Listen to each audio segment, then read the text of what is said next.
Алиса не знала о том, что родит тройню. По всем УЗИ у нее было двое малышей. Как потом оказалось, третий прятался за кем-то из них, поэтому его просто не увидели.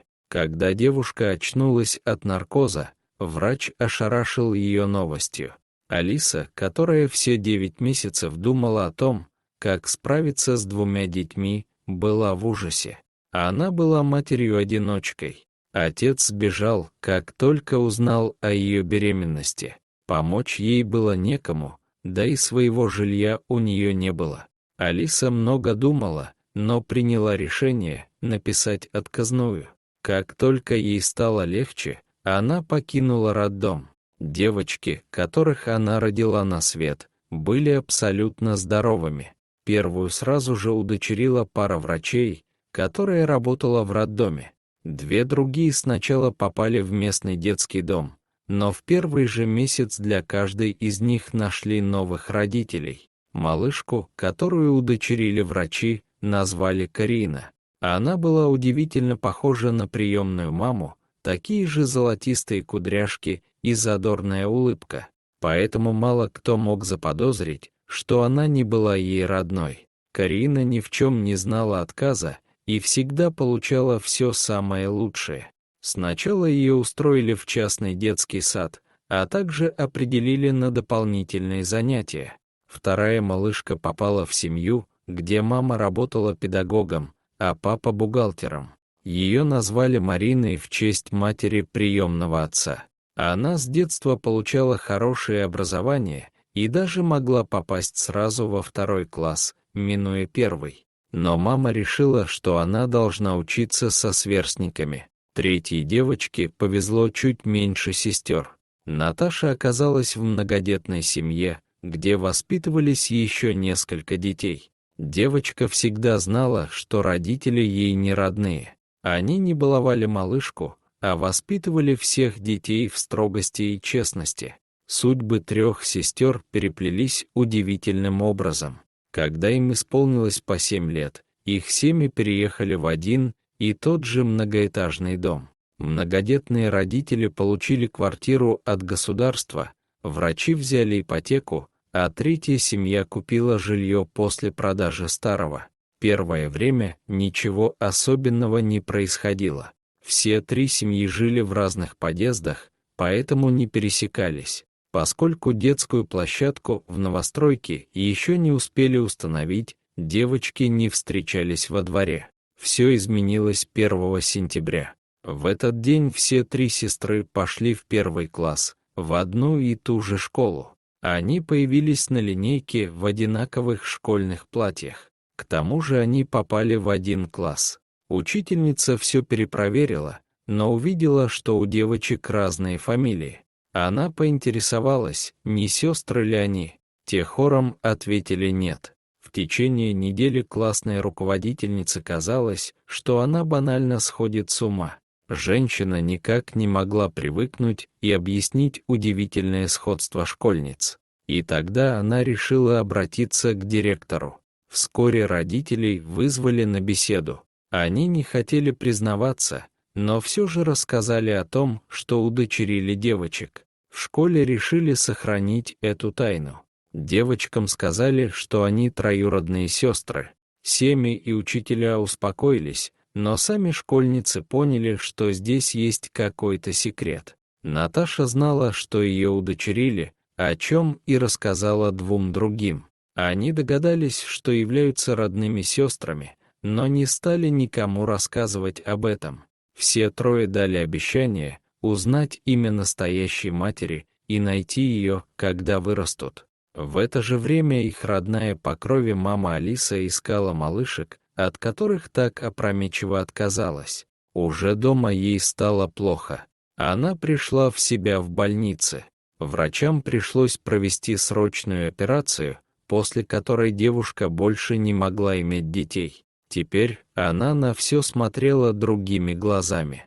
И каждый день вспоминала о своих детях. Лишь после родов Алиса узнала, что ей положены льготы как многодетной матери. На заводе, где работала, она могла получить и отдельное жилье, и помощь.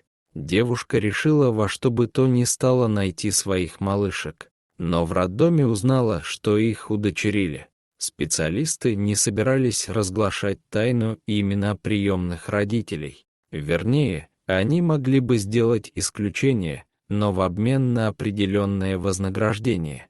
Денег, которые попросила директор детского дома, у Алисы не было. Уже дома девушка поклялась себе, что все равно найдет своих девочек. Она решила погрузиться в работу, чтобы построить карьеру. Каждый год в день их рождения она откладывала на счет сумму, которую ей удавалось скопить.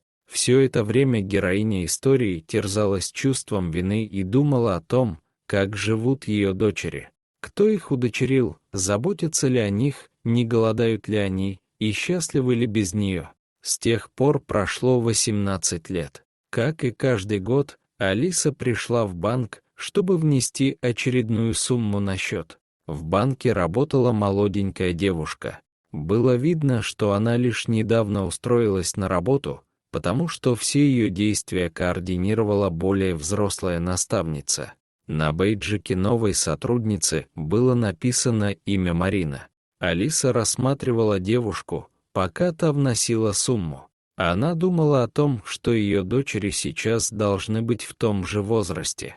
Женщина и представить не могла, что смотрит на одну из них. Вторая сестра, Карина, пошла по стопам приемных родителей и поступила в медицинское училище.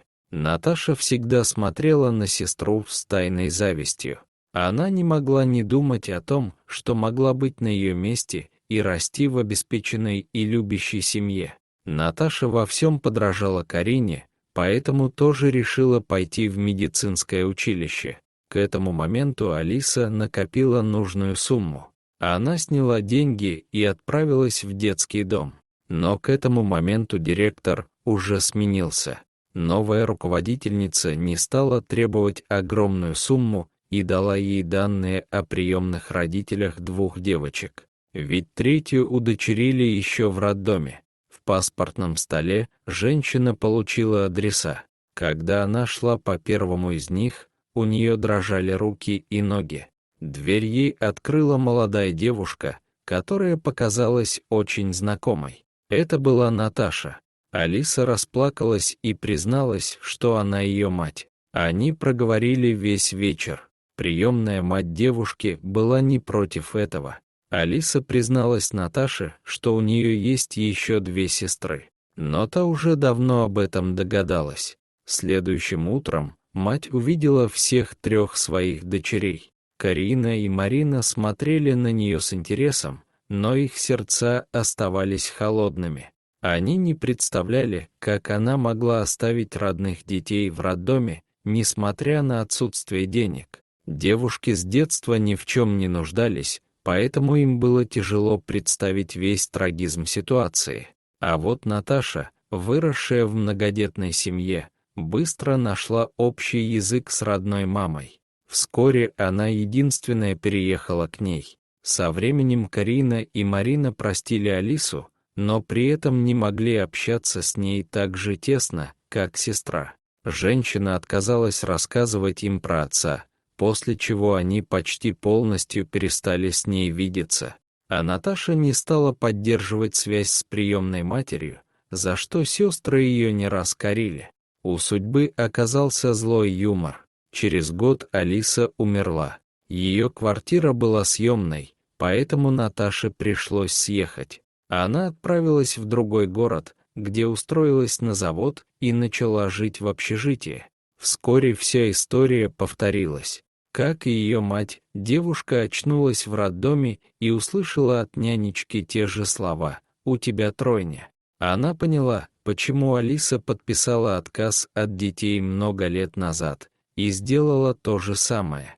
Вот только Наташа не догадывалась, что вскоре пожалеет об этом и тоже долгие годы будет искать своих малышей. Дорогие зрители, если вам понравилось это видео, то ставьте лайк и подписывайтесь на наш канал. До свидания.